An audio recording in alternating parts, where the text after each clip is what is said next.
Group 4 தேர்வுக்கு படித்துக் கொண்டிருக்கும் மாணவர்களுக்கு வணக்கம். சென்ற காணொலியில் 7ஆம் வகுப்பு முதலாம் பருவம் இயல் 1 முதல் 3 வரைக்கும் இருக்கக்கூடிய புக் பேக் வினாக்களை வந்து பதிவிட்டிருக்கோம். இப்போது பருவம் 2 அதில் 1 முதல் 3 வரைக்கும் இருக்கக்கூடிய இயலில் இருக்கக்கூடிய இந்த ஒரு மதிப்பெண் வினாக்கள், இந்த ஆப்ஜெக்டிவ் பார்க்கலாம். முதலாவது தலைப்பு கலங்கரை விளக்கம். முதல் 1 மார்க் பாருங்கள். வேயா மடம் எனப்படுவது டேஷ். அது வந்து சாந்தினால் பூசப்படுவதுன்னு வரும். வேயா மடம். ரெண்டாவது உறவு நீர் அழுவம். இதில் வந்து இந்த அழுவம் அண்டர்லைன் பண்ணியிருக்காங்க இல்லையா? அப்போ அடிக்கோடிட்ட சொல்லின் பொருள் எதுனா எதை வந்து அண்டர்லைன் பண்ணியிருக்காங்களோ அந்த சொல்லுக்கான பொருள் என்னன்னு கேட்குறாங்க. அழுவம்னா கடல் அப்படின்னு அர்த்தம். கடலில் துறை அறியாமல் கலங்கவன டேஷ். கடலில் வந்து எந்த பக்கம் தெரியாமல் துறை அறியாமல் கலங்கவன எதுன்னு பார்த்தீங்கன்னா மரக்கலங்கள். மரக்கலங்கள்லாம் ஓடம் அந்த மாதிரி சொல்லுவாங்க இல்லையா? அதுதான் மரக்கலங்கள். தூண் என்னும் சொல்லின் பொருள் தரும் சொல். தூண் என்னும் பொருள் தருகின்ற சொல் எதுன்னு பார்த்தீங்க அப்படின்னா மதலை. மதலை தான் தூண் அப்படின்னு சொல்லுவோம். அடுத்தது பாருங்கள். எல் 1ல் 2வது பாடல் கவின்மிகு கப்பல். கவின்மிகு கப்பல் அப்படின்னா அழகு மிகுந்த கப்பல்னு அர்த்தம். கவின்னு அழகு. அதில் வரக்கூடிய வினாக்கள் பாருங்கள். இயற்கை வங்கூழ் ஆட்ட அடிக்கோடிட்ட சொல்லின் பொருள் டேஷ். வங்கூழ் அப்படின்ற சொல்லோட பொருள் என்ன? வங்கூழ் அப்படின்னா காற்று அப்படின்னு அர்த்தம். வங்கூழ்னா காற்று. வங்கம்னா கப்பலை குறிக்கும், வங்கூழ்னா காற்று. மக்கள் டேஷ் ஏறி வெளிநாடுகளுக்கு சென்றனர். இதை கொடுத்துருங்க பாருங்கள். வங்கத்தில் ஏறி. இப்போ வங்கம்னா என்ன? கப்பலில் ஏறி வெளிநாடுகளுக்கு சென்றாங்க. தோணியில் போனான்னு சொன்னோம் இல்லையா? அது. புலால் நாற்றம் உடையதாக அகநானூறு கூறுவது கடல். புலால் நாற்றம். கடலில் வந்து பல்விதமான உயிரினங்கள் இருக்கும் இல்லையா? மீன், நண்டு, இறா எல்லாம் இருக்கும். ஸோ அதனால் அந்த கடல் வந்து புலால் நாற்றம் வீசுகிறது. அடுத்தது பாருங்கள். பெருங்கடல் பிரித்து எழுதுக. பெருமை ப்ளஸ் கடல், அதுதான் பெருங்கடல். இன்று ப்ளஸ் ஆகி சேர்த்து எழுதும்போது இன்றாகி அப்படின்னு வரணும். அடுத்த வினா பாருங்கள். எதுகை இடம்பெறாத இணை. எதுகை என்னென்னு தெரிஞ்சுக்கிங்க முதல்ல. இந்த பாடலாம் இல்லை, வேறு எந்த அடிகள் கொடுத்தாலும் சரிங்க. 2வது எழுத்து சேமாக வந்தால் எதுகைங்க பாருங்கள். வங்கம், சங்கம், அந்த இங்கே ஒரே மாதிரி வருது. உலகு ல, புலவு இல்லை வரக்கூடிய ல, அசைவு சை, இசைவு சை. இது இந்த மாதிரி வந்தால் அது எதுகை. இது மாறி வந்துச்சு அப்படின்னா அது மிஸ்மேட்சிங்னு அர்த்தம். அப்போ பாருங்கள். எதுகை இடம்பெறாத பேர் எதுன்னு தான் கேட்குறான். இணை எதுன்னு கேட்குறான். இரவு, இயற்கை. இங்கே ரா வருது, இங்கே ஏ வருது. ஸோ அதனால் இதுதான் வந்து எதுக்கு இடம்பெறாத இணை. இணைனா ஜோடி, பேர் அப்படின்னு அர்த்தம். அடுத்து மேட்ச் த ஃபாலோயிங் பாருங்கள். வங்கம். வங்கம்னா என்ன பொருள்னா கப்பல். நீகான் அப்படின்னா யாருன்னா நாவாய் ஓட்டு போவேன், அதாவது கப்பலை ஓட்டுருவேன். எல் அப்படின்னா பகல், ஏற்பாடு அப்படின்னு சொல்லுவாங்கள்ல. எல்லுனா பகல். மாட ஒல்லேரி அப்படின்னா கலங்கரை விளக்கும், அதாவது லைட் ஹவுஸ், கலங்கரை விளக்கும்னு சொல்லுவோம். அடுத்த தலைப்பு வந்து தமிழரின் கப்பற்கலை. தமிழரின் கப்பற்கலை. அதில் ஒரு வினா, ஃபஸ்ட்டு வினா பாருங்கள். தமிழர்கள் சிறிய நீர்நிலை கடக்க பயன்படுத்துவது. ஒரு சின்ன சின்ன இந்த ஏரியில் இது பண்ணுறது அந்த மாதிரிலாம் பார்த்தீங்க அப்படின்னா ஒரு சின்ன சின்ன நீர்நிலை கடக்க உதவுவது எதுன்னு பார்த்தீங்கன்னா ஓடம். ஓடம் ரொம்ப ஷார்ட்டாக இருக்கும். அது அந்த அளவுக்கு வந்து வேலைப்பாடோடு இருக்காது. அதனால் அது வந்து ஓடம் வந்து சின்ன ஒரு தோணி மாதிரி வச்சிட்ருப்பாங்க அதை. அடுத்தது பாருங்கள். தொல்காப்பியம் கடல் பயணத்தை டேஷ் வழக்கம் என்று கூறுகிறது. இந்த மாதிரி கேள்விலாம் முக்கியமான கேள்விங்க. தொல்காப்பியம் கடல் பயணத்தை டேஷ் வழக்கம் என்று கூறுகிறது அப்படின்னா முன்னீர். முன்னீர்னா ஆற்று நீர், ஊற்று நீர், மழை நீர் எல்லாம் கலக்கிற இடம் பார்த்தீங்கன்னா கடல். அதனால் வந்து கடல் கடந்து வந்து பெண்கள் செல்லக்கூடாதுன்னு சொல்லுவாங்க. முன்னீர் வழக்கம். மகடு ஊடு இல்லைன்னு சொல்லுவாங்க. அப்படின்னா என்னென்னா மகடுனா பெண்களை குறிக்கும். அப்போ முன்னீர்னா கடல். அப்போ முன்னீர் வழக்கங்கிறது இந்த கடல் நீர் கடல் நீர் தான் முன்னீர்னு சொல்லுவாங்க. அடுத்தது பாருங்கள். கப்பலை உரிய திசையில் திருப்பதற்கு பயன்படும் கருவி சுக்கான். அது பேர் வந்து சுக்கான் அப்படின்னு பேர். இதெல்லாம் அவங்க வச்சுருக்க பேர். அடுத்தது பாருங்கள். நிரப்புக பாருங்கள். கப்பல் கட்டுவதற்கு பயன்படும் மர ஆணிகள் டேஷ் என அழைக்கப்படும். அதுக்கு பேர் வந்து தொகுதி அப்படின்னு சொல்லுவாங்க. அந்த மர ஆணிகள் கப்பலை அதெல்லாம் ஸ்பேர் பார்ட்ஸ்லாம் ஃபிட் பண்ணணும் இல்லையா? அது பயன்படுத்துகிற ஆணி வந்து மர ஆணிகள். அது வந்து எப்படி பார்த்தீங்கன்னா அதுக்கு தமிழில் வந்து தொகுதி அப்படின்னு சொல்கிறான். கப்பல் ஒரு இடத்தில் நிலையாக நிற்க உதவுவது நங்கூரம். இது கேள்விப்பட்டிருப்பீங்க. கப்பலை வந்து கரை கொண்டு வந்து அதை அடித்து நிறுத்துறதுக்கு பயன்படுவது நங்கூரம். இழைத்த மரத்தில் காணப்படும் உருவங்கள் டேஷ் என குறிப்பிடப்படும். அதுக்கு பேர் வந்து கண்ணடை. இழைத்த மரம். இழைத்த மரம்னா நாங்கள் அந்த மரத்தை வந்து இழைக்கிறாங்கன்னு சொல்கிறாங்க இல்லையா, அறுத்ததுக்கப்புறம் இது பண்ணுறாங்க இல்லையா, அதுதான் கண்ணடை அப்படின்னு சொல்லுவோம். இப்போ பாருங்கள், பொறுத்துக்கு பாருங்கள். எறா. எறானா சாப்பிட்ற எறா இல்லை. எறா வந்து ஒரு கப்பல் செய்கிறதுக்கு பயன்படுத்துகின்ற அடிமரம் தான் எறா. பருமல். குறுக்கு மரம். குறுக்கால் வச்சு செய்யக்கூடிய மரம் தான் குறுக்கு மரம் தான் வந்து பருமல். மீகாமன். மீகாமன்னா யாருன்னா கப்பலை செலுத்துபவர் தான், பைலட் தான் வந்து மீகாமன் அப்படின்னு சொல்லுவாங்க. காந்த ஊசி. திசை காட்டும் கருவி. காந்த ஊசிங்கிறது அந்த ஜிபிஎஸ் கருவிங்க. திசை காட்டும் கருவி காந்த ஊசி அப்படின்னு சொல்லக்கூடியது. ஜிபிஎஸ் மாதிரி, இப்போ இருக்கிற ஜிபிஎஸ் மாதிரி திசை காட்டும் கருவி, டைரெக்ஷனை காட்டக்கூடியது தான் காந்த ஊசி. அடுத்து இலக்கணத்தை பாருங்கள். இலக்கணம் கொஞ்சம் கவனமாக படிக்கணும். பாருங்கள். எல்லாருக்கும் எளிதில் பொருள் விளங்கும் சொல் டேஷ். கேஷுவலாக எல்லாருக்கும் சொல்கிறது உடனே புரியுது அப்படின்னா அதுக்கு பேர் இயற் சொல் அப்படின்னு அர்த்தம். ஏதோ இருந்தாலும் சாதாரணமாக இருக்கும். பல பொருள் தரும் ஒரு சொல் என்பது டேஷ். அதாவது ஒரே சொல்லுக்கு பல மீனிங் வரும். அந்த மாதிரி சொல்லுக்கு வந்து திரிசொல் அப்படின்னு பேர். வடமொழி என்று அழைக்கப்படும் மொழி சமஸ்கிருதம். வடமொழி மந்திரம் ஓதுறாங்க இல்லையா, அந்த சமஸ்கிருதம் தான் வந்து வடமொழி. இயற் சொல். பொறுத்துக்கு பாருங்கள். இயற் சொல் சோறு. எல்லாருக்கும் சொல்ல புரியும் இல்லையா, சோறுனா எல்லாருக்கும் தெரியும். அதே மாதிரி திரிசொல். திரிசொல்ல வந்து ஓரளவுக்கு படிச்சுக்க மட்டும் புரிஞ்சிக்க முடியும். அழுவம். திசை சொல். அந்த ஏரியாவில் பயன்படுத்துகிற சொல். அப்போ பெச்சம். பெச்சம்னா பசு அப்படின்னு அர்த்தம். அதே மாதிரி வட சொல். ரத்தம். இரத்தம் சொல்கிறாங்க இல்லையா, ரத்தம்னா தமிழில் குருதி அப்படின்னு சொல்லுவோம். அது வட சொல்லில் வந்து ரத்தம் அப்படின்னு சொல்லுவோம். இப்போ கமலம்னா தாமரைப்பூ குறிக்குது, அந்த மாதிரி வரக்கூடியது தான் வந்து வட சொல் அப்படின்னு சொல்லுவோம். இதோட இயல் 1 முடிந்தது. இயல் 2 பாருங்கள். இன்ப தமிழ் கல்வி தலைப்பு. அதில் வரக்கூடிய வினாக்களை பாருங்கள். முதலாவது வினா, பெண்களுக்கு நிகராக பாரதிதாசன் கூறுவது டேஷ். மயில். மயில் போல் ஆடினால் சொல்லுவாங்க இல்லையா, அந்த மாதிரி பெண்களை கூட கம்பேர் பண்ணக்கூடிய ஒரு விலங்கினதுன்னு பார்த்தீங்கன்னா மயில். மயில் போல அவள் ஆடினாள் அப்படின்னு சொல்லுவோம் இல்லையா, அந்த மாதிரி. பின்வரும் நோட்ஸில் மலையை குறிக்கும் சொல். மலைக்கு தமிழில் என்ன பேருன்னு பார்த்தீங்கன்னா வெறுப்பு அப்படின்னு சொல்லுவாங்க. இந்த காடு கழனி இதெல்லாம் வராது. வெறுப்புனா மலையை குறிக்கக்கூடிய சொல். ஏடு எடுத்தேன் பிரித்து எழுதுக. ஏடு ப்ளஸ் எடுத்தேன். துயின்று இருந்தார் பிரித்து எழுதுக. துயின்று ப்ளஸ் இருந்தார். 5வது என்ன பாருங்கள். என்று ப்ளஸ் உரைக்கும் சேர்த்து எழுதும்போது என்று உரைக்கும்னு வரணும். பொறுத்துக்கு எல்லாத்துலேயும் இருக்குது பாருங்கள். கழனி நமக்கே தெரியும், கிராமத்தில் இருக்கவங்களுக்கு கழனினா வயலை குறிக்கும். நிகர். அவருக்கு நிகர் யாருமே இல்லை அப்படின்னா என்ன, அவருக்கு சமமான ஆள் யாரும் இல்லைன்னு அர்த்தம். பரிதி. பரிதினாவே சூரியன் தான் அர்த்தம், கதிரவன். முகில். முகில்னா என்ன, மேகம். வானத்தில் மேகக்கூட்டத்தின் மழை வருது இல்லையா, முகிலுங்கிறது அழகான தமிழ் சொல். மேகம், அதுக்கான பொருள் வந்து மேகத்தை குறிக்கும். அடுத்தது பாருங்கள். அடுத்த தலைப்பு அழியா செல்வம். அழியா செல்வம் சொல்லும்போதே உங்களுக்கு புரியும். மற்ற செல்வங்கள்லாம் அழியக்கூடிய செல்வங்கள். நம்மிடம் இருக்கக்கூடிய கல்வி செல்வம் மட்டும் என்றைக்குமே அழியாத செல்வம். அதை யாராலும் திருடவும் முடியாது, அதை யாராலும் அழிக்கவும் முடியாது. அது நாம் அழிந்தால் மட்டுமே அந்த செல்வம் அழியும். அப்படிப்பட்ட செல்வம் தான் கல்வி செல்வம். பாருங்கள். ஒருவர் தம் குழந்தைகளுக்கு சேர்த்து வைக்க வேண்டிய செல்வம் இது கல்வி செல்வம் தான். பொருள் செல்வம் சேர்த்து வைக்கலாம், ஆனால் பொருள் செல்வம் நீங்கள் செலவு செஞ்சீங்க அப்படின்னா அது பொருள் செல்வம் குறைஞ்சிக்கிட்டே வரும். ஆனால் கல்வி செல்வம் அடுத்தவங்களுக்கு நீங்கள் கொடுக்காது வளர்ந்துக்கிட்டே வரும். அப்படிப்பட்ட செல்வம் தான் கல்வி செல்வம்.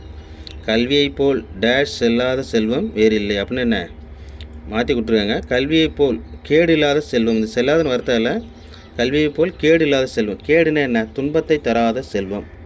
கேடுனா துன்பத்தை தராத, கேடில்லாத செல்வம் வேறில்லை. வாய் தீயின் பிரித்து எழுதுக. வாய்த்து ப்ளஸ் ஈயின் தான் வரணும். வாய் ப்ளஸ் தீயின் வந்தால் தப்பு. வாய்த்து ப்ளஸ் ஈயின் அப்படின்னு வரணும். வாய்த்து ப்ளஸ் தீயின் கூட வரக்கூடாது, ஈயின் தான் வரணும். அப்போ ஆப்ஷன் 1 தான் சரி. கேடு இல்லை பிரித்து எழுதுக. கேடு ப்ளஸ் இல்லை. எவன் ப்ளஸ் ஒருவன் சேர்த்து எழுதும்போது எவன் ஒருவன். எவன் ஒருவன் உயிர் மெழுத்தில் வரக்கூடிய நோ வரணும். அடுத்த தலைப்பு வாழ்விக்கும் கல்வி. வாழ்விக்கும் கல்வினா நம்மளை வாழ வைக்கின்ற கல்வி அப்படின்னு பொருள். அதில் பாருங்கள். முதலாவது வேணா காலத்தின் அருமையை கூறும் திருக்குறள் அதிகாரம். ஒரு காலத்தை எவ்வளோ முக்கியம் ஒரு மனிதனுக்கு காலம், டைம் இஸ் கோல்டுன்னு சொல்லுவாங்க இல்லையா? இப்போ அந்த காலம் எவ்வளோ முக்கியங்கிறத பற்றி சொல்லக்கூடிய ஒரு அதிகாரம்னு பார்த்தீங்கன்னா, காலம் அறிதல். அந்த காலத்தை அறிந்து அந்த செயலை செய்யணும்னு சொல்லிட்டு வள்ளுவர் சொல்லியிருப்பார் அதில் 10 திருக்குறள்லையும். கல்வி இல்லாத நாடு டேஷ் இல்லாத வீடு. இந்த மாதிரி வினாக்கள் கேட்பாங்க. அப்போ பாருங்கள், விலைக்கு இல்லாத வீடு. ஒரு நாட்டுக்கு கல்வி இல்லை அப்படின்னா அது விலைக்கு இல்லாத வீடு. இப்போ விலைக்கு இல்லைன்னா எப்படி வந்து வீடு இருண்டு போய் கிடக்குதோ அதே போல் அந்த நாடு இருண்டு போயிருக்கும் கல்வி அறிவு இல்லாத மக்கள் இருந்தால். அப்போது விலைக்கு இல்லாத வீடு. வீட்லேயும் அதே மாதிரி தாங்க. அந்த வீட்டில் வந்து விலைக்கு இல்லைன்னா எப்படி இருளாக இருக்குமோ அதே போல் தான் நாம் படிக்கலைனாலும் அந்த மாதிரி தான் இருக்குன்னு சொல்ல வராங்க.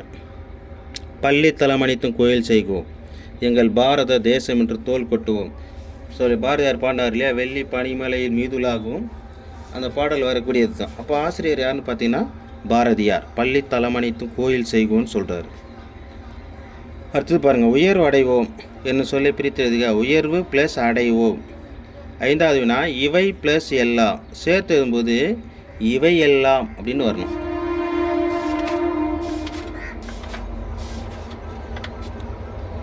பக்கத்தில் ஸ்டேஷன் இருக்குது, யாரும் தப்பாக நினைக்காதீங்க. அதை அப்பப்போ ட்ரெயின் போயிட்டுருக்கோம், அதனால தான் ஒரு சவுண்டு டிஸ்டர்பன்ஸாக இருக்கும். பாருங்கள், அடுத்தது பாருங்கள், இலக்கணம் ஓரெழுத்து ஒரு மொழி பகுவதம் பகாபதம்னு சொல்லிட்டு இங்கே பாருங்கள். நன்னூலின்படி தமிழில் உள்ள ஓரெழுத்து ஒரு மொழிகளின் எண்ணிக்கை டேஷ். நன்னூலுங்கிறது இலக்கண நூல், தொல்காப்பியம் மாதிரி. அப்போ தொல்காப்பியத்துக்கு அப்புறம் தோன்றிய நூல் தான் நன்னூல். அந்த நூலின்படி தமிழில் இருக்கிற ஓரெழுத்து ஒரு மொழி எத்தனைன்னு பார்த்தீங்கன்னா 42. எழுதினான் எந்த வகைனா எழுதுறதே ஒரு வினைச்சொல் தானே. இப்போ எழுது ப்ளஸ் இன்னு ப்ளஸ் ஆன் அப்படின்னு பிரியும், அதனால் அது இப்போ வினை பகுவதம்னு வரணும். பெயர் பகுவதம் டேஷ் வகைப்படும், 6 வகைப்படும். பெயர் பகுவதம் எத்தனை வகைப்படும்னா 6 வகைப்படும். காலத்தை காட்டும் பகுவத உறுப்பு இடைநிலை.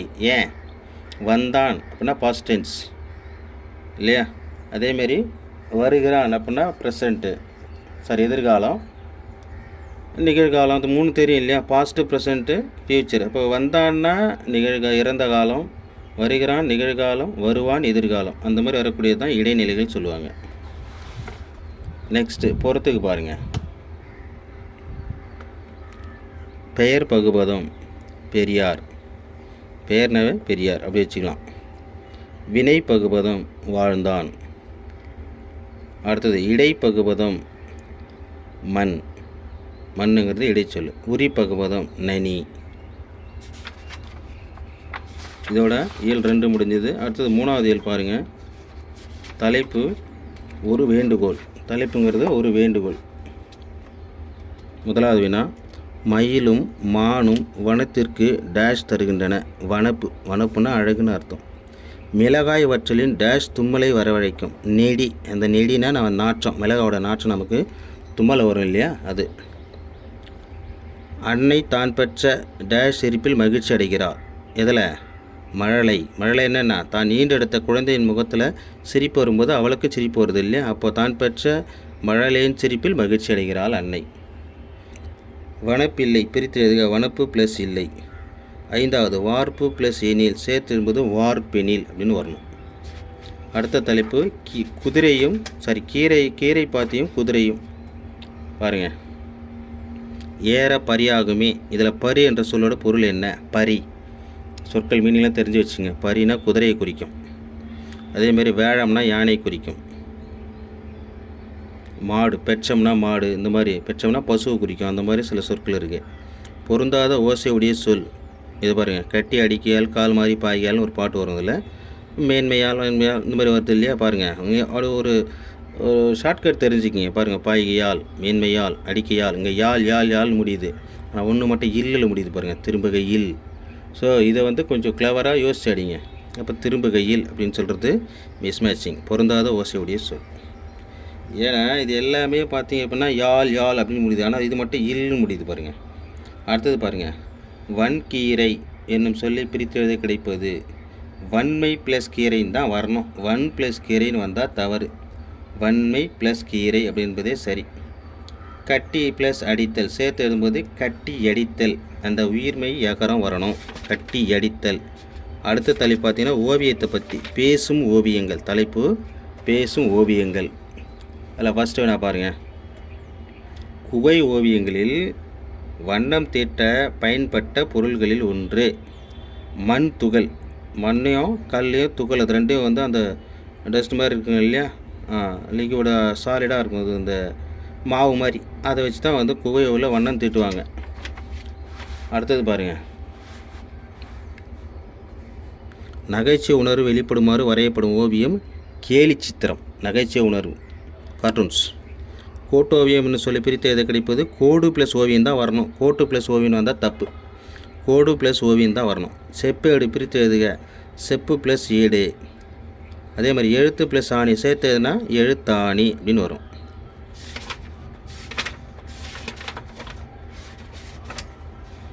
அடுத்தது இலக்கணம். இலக்கணம் பாருங்கள். பின் வருவனவற்றில் விகுதி பெற்ற தொழிற்பெயர். படித்தல். படி ப்ளஸ் தல் அப்படி வந்து தல் வந்தாலே அது தொழிற்பெயர் விகுதின்னு சொல்லுவாங்க. பின் வருவனவற்றில் முதல்நிலை திரிந்த தொழிற்பெயர். இப்போ சுடு அப்படின்னு இருந்தால் முதல்நிலை தொழிற்பெயர். சூடு அப்படின்னா முதல்நிலை திரிந்த தொழிற்பெயர். பெரு அப்படின்னா முதல்நிலை தொழிற்பெயர். பேரு அப்படின்னா முதல்நிலை திரிந்த தொழிற்பெயர். அந்த மாதிரி வரக்கூடியது தான். அப்போ பாருங்கள், ஊரு அப்படிங்கிறது முதல்நிலை திரிந்த தொழிற்பெயர். பொறுத்துக்கு பாருங்கள். ஒட்டம் விகுதி பெற்ற தொழிற்பெயர்.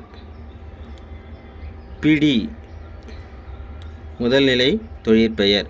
ரெண்டுத்துக்கு 3 போட்டிருக்கேன். சூடு முதல்நிலை திரிந்த தொழிற்பெயர். குறியில் நெடிலாக மார்ச்சினாவே அது முதல்நிலை திரிந்த தொழிற்பெயர் அப்படின்னு சொல்லணும். திருக்குறள் மட்டும் தான் இருக்கு இன்னும். திருக்குறள் வரக்கூடிய நெக்கில் பாருங்கள். டேஷ் தீமை உண்டாகும். செய்ய தகுந்த செயல்களை செய்யாமல் இருப்பதால். ஒரு வேலை செய்யணும், நம்ம செய்யலை, அதனால் நமக்கு தீமை உண்டாகும் தான். அதேமாதிரி செய்யத்தகாத செயல்களை நம்ம செய்யக்கூடாது. சரியா? செய்யக்கூடாத செயல்களை நம்ம செய்யக்கூடாது. தன் குடியை சிறந்த குடியாக செய்ய விரும்புவரிடம் டேஷ் இருக்கக்கூடாது. நம்ம குடும்பத்தை நம்ம முன்னேற்றணும் அப்படின்னா நம்மக்கிட்ட முதல்ல என்ன இருக்கக்கூடாது? சோம்பல் இருக்கக்கூடாது. சுறுசுறுப்பாக இருக்கணும். சோம்பல் இருக்கக்கூடாது. அது இருந்துச்சு அப்படின்னா எதுக்கும் உதவாது. சோம்பல் இருந்தால் எதுக்கும் உதவாது. அதே மாதிரி எழுத்தென்ப பிரித்து எழுதுக. எழுத்து ப்ளஸ் என்ப. கரைந்துண்ணும் இது பிரித்து எழுதினீங்கன்னா கரைந்து ப்ளஸ் உண்ணும். 5வது கற்றனைத்து ப்ளஸ் ஊறும் சேர்த்து எழுதும்போது கற்றனை தூறும்னு வரணும். தூ நெடில்.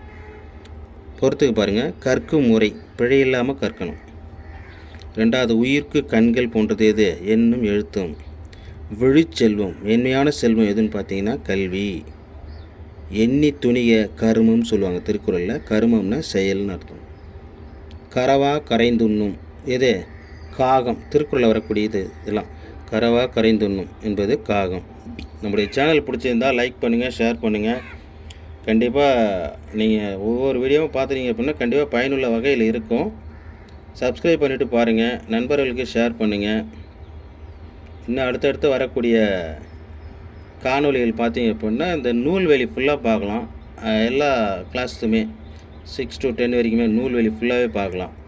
ஏன்னா அதில் வந்து நூலை பற்றியும் கொடுத்துருப்பாங்க, ஆசிரியர்கள் பற்றி குறிப்பும் கொடுத்துருப்பாங்க. ஸோ அதனால் ஒவ்வொன்றா அடுத்தடுத்த காணொலியில் பார்க்கலாம். கண்டிப்பாக சேனலை சப்ஸ்கிரைப் பண்ணி பாருங்கள், லைக் பண்ணுங்கள், ஷேர் பண்ணுங்கள். உங்களுடைய மேலான கருத்துக்களை கமெண்ட் பாக்ஸில் தெரிவிங்க. நன்றி, வணக்கம்.